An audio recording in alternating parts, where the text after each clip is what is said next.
ne peut m'être blessé. Imaginez un monde où vos moments les plus difficiles ne sont pas vos points faibles, mais le début de vos plus grandes victoires. Bienvenue dans Ne peut m'être blessé de David Gauguin, un récit de pure ténacité et de résilience brute. Avant de plonger dans ce voyage de transformation, assurez-vous d'appuyer sur le bouton d'abonnement pour nous rejoindre dans d'autres aventures de l'esprit humain extraordinaire. Maintenant, transformons la douleur en puissance et apprenons à maîtriser nos esprits. Prêts? Allons-y! Et n'oubliez pas, si vous êtes inspiré par ce que vous entendez, abonnez-vous pour rester informé de plus d'histoires incroyables.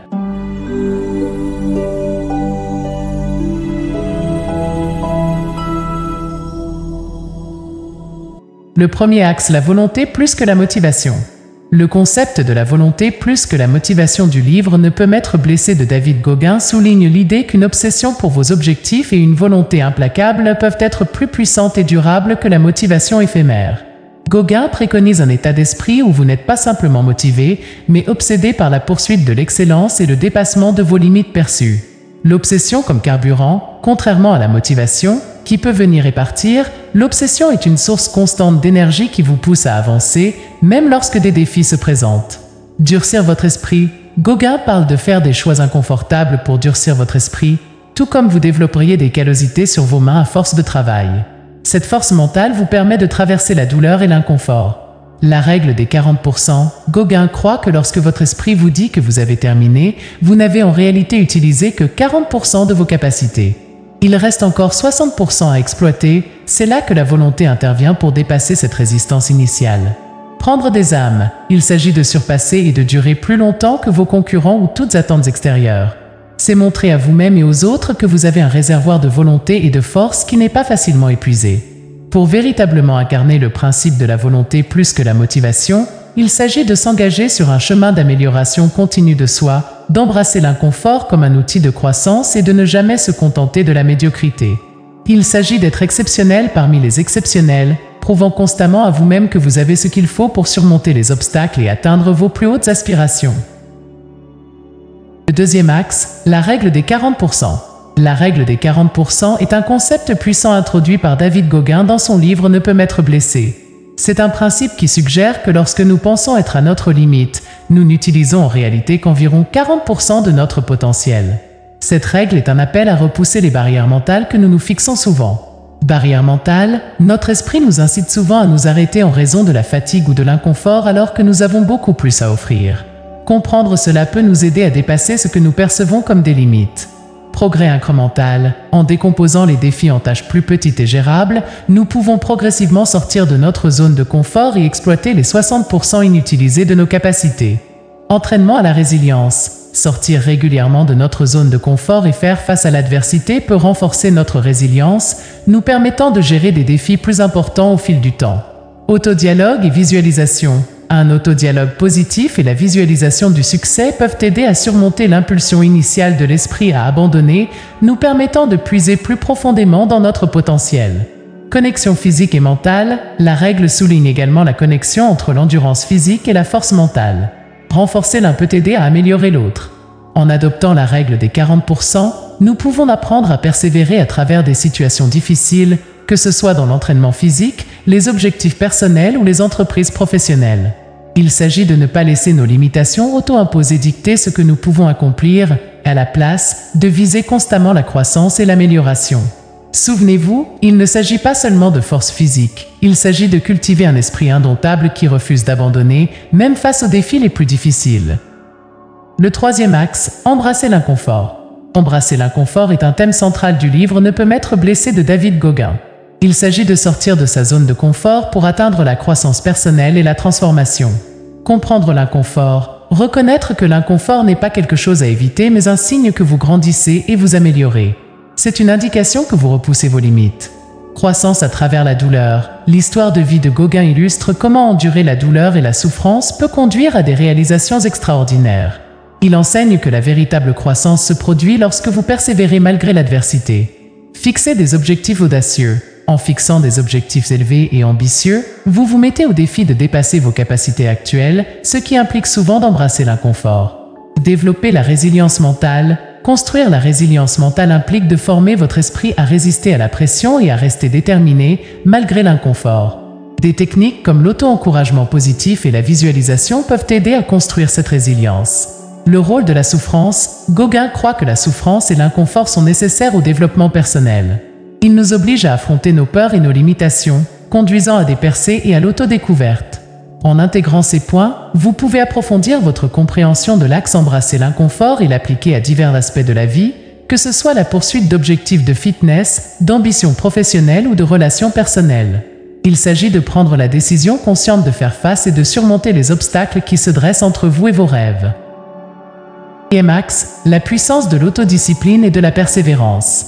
La puissance de l'autodiscipline et de la persévérance est un axe central dans la philosophie de David Gauguin, comme décrit dans son livre Ne peut m'être blessé. Ce principe concerne la mobilisation de la force intérieure et de l'engagement pour atteindre des résultats extraordinaires, malgré les adversités ou les obstacles rencontrés. L'autodiscipline comme fondation. L'autodiscipline est le socle sur lequel la persévérance est construite. Il s'agit de choisir constamment des actions qui s'alignent sur vos objectifs, même lorsque c'est difficile ou que vous n'en avez pas envie. Persévérance à travers l'adversité. Le parcours de vie de Gauguin de son enfance abusive et sa lutte contre l'obésité à devenir un Sylle de la Navy et un coureur d'ultramarathon illustre que la persévérance et la discipline peuvent conduire à des résultats extraordinaires. La consistance plus que l'intensité. Bien que l'effort intense soit important, Gauguin souligne que ce sont les actions quotidiennes et cohérentes qui s'accumulent avec le temps pour créer un changement significatif. Maîtrisez l'esprit. L'esprit peut être votre meilleur allié ou votre plus grand obstacle. Gauguin croit qu'en maîtrisant votre esprit à travers l'autodiscipline, vous pouvez surmonter presque tous les défis. Le miroir de responsabilité. Gauguin utilise le concept du miroir de responsabilité pour nous rappeler que nous devons nous tenir responsables de nos actions et décisions si nous voulons grandir et réussir. En intégrant ces éléments dans votre compréhension de l'autodiscipline et de la persévérance, vous pouvez développer un état d'esprit plus résilient capable de surmonter les défis inévitables sur le chemin de la réalisation de vos objectifs. Il ne s'agit pas seulement d'endurance physique, il s'agit de la force mentale et de l'engagement inébranlable à poursuivre votre vision, quels que soient les obstacles. Souvenez-vous, comme le dit Gauguin, il s'agit de maîtriser votre esprit et de défier les probabilités. Le miroir de responsabilité. Le miroir de responsabilité est un concept transformateur issu du livre Qu'importe me de David Gauguin. C'est un miroir métaphorique qui reflète non seulement votre apparence physique, mais aussi votre caractère, vos habitudes et votre vie. Auto-évaluation honnête, le miroir de responsabilité vous oblige à vous regarder honnêtement et à reconnaître vos défauts et faiblesses. Il s'agit de faire face aux vérités inconfortables sur vous-même. Définition d'objectifs, écrivez vos objectifs et rêves, et placez-les sur le miroir littéralement ou figurativement. Cela sert de rappel quotidien de ce vers quoi vous travaillez. Assumez ces insécurités. Au lieu de fuir vos insécurités, assumez-les. Utilisez-les comme carburant pour alimenter vos efforts de transformation et d'amélioration personnelle.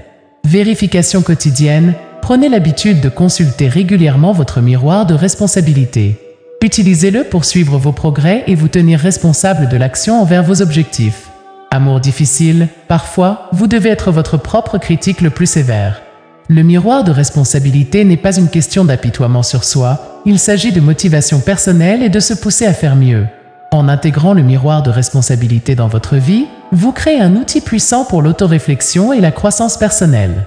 C'est une pratique quotidienne d'évaluation de vos actions et de s'assurer qu'elles sont alignées avec la personne que vous aspirez à être. Rappelez-vous, il ne s'agit pas de se flageller, il s'agit de reconnaître où vous pouvez vous améliorer et de prendre les mesures nécessaires pour le faire. Embrassez le miroir de responsabilité et observez votre transformation en une version de vous-même plus forte, plus disciplinée et plus réussie. Le sixième axe, la prise d'âme. La prise d'âme est un concept puissant issu du livre Qu'importe me de David Gauguin. Ces idées tournent autour du dépassement des barrières mentales et de la poussée de soi au-delà des limites perçues. Dans le contexte de la prise d'âme, Gauguin fait référence au processus d'obtention d'un avantage tactique en s'efforçant d'exceller et en faisant preuve de résilience face à l'adversité. Il s'agit de surpasser les autres non pas pour les rabaisser, mais pour s'élever à un niveau de performance et de robustesse mentale plus élevé. Autoréflexion, engagez-vous dans une profonde autoréflexion pour comprendre vos peurs et insécurités. C'est la base de la construction d'un esprit blindé capable de résister à tout défi. Amélioration continue, utilisez la vérité sur vos limitations comme carburant pour la croissance. Embrassez l'inconfort de l'amélioration personnelle et utilisez-le pour stimuler un progrès continu. Résilience, développez la résilience en affrontant les défis de front. Souvenez-vous que chaque obstacle est une opportunité de renforcer votre force mentale. Inspiration, inspirez-vous de l'histoire de vie de Gauguin et de sa transformation d'un jeune en difficulté en novice il est coureur d'ultramarathon. Son parcours illustre la puissance de l'esprit humain à surmonter des obstacles apparemment insurmontables. Pour une introduction créative et captivante à ces concepts, vous pourriez commencer par une anecdote personnelle ou une citation puissante qui résonne avec le thème du dépassement de l'adversité.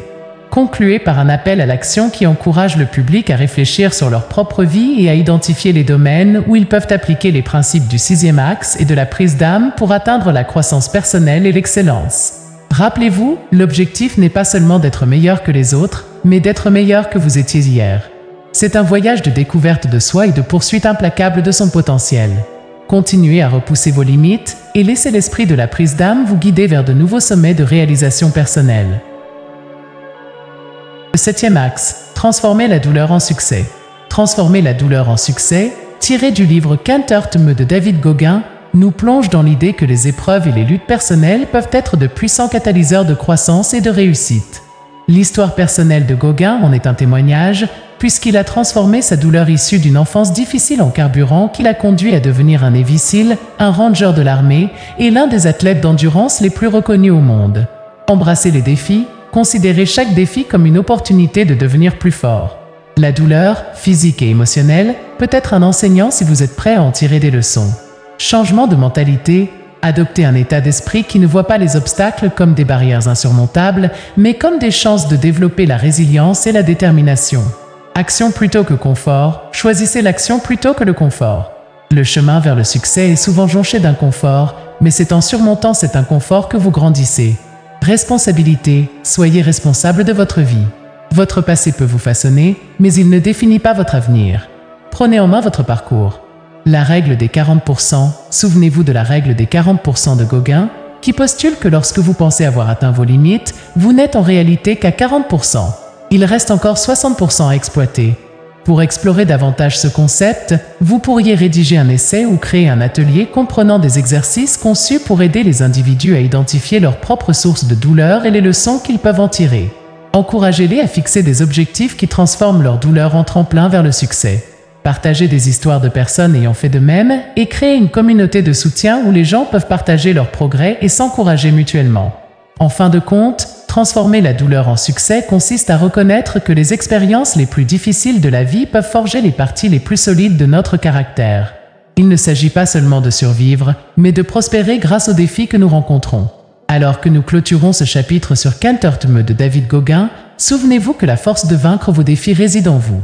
Exploitez la puissance de vos luttes, transformez-les en triomphe et émergez plus fort que jamais. Si l'histoire de Gauguin vous a inspiré à affronter vos propres batailles, n'oubliez pas de vous abonner pour plus de récits motivants. Ensemble, transformons notre douleur en nos plus grandes victoires. Abonnez-vous maintenant et rejoignez le voyage pour devenir inébranlable. Jusqu'à la prochaine fois, continuez à repousser vos limites.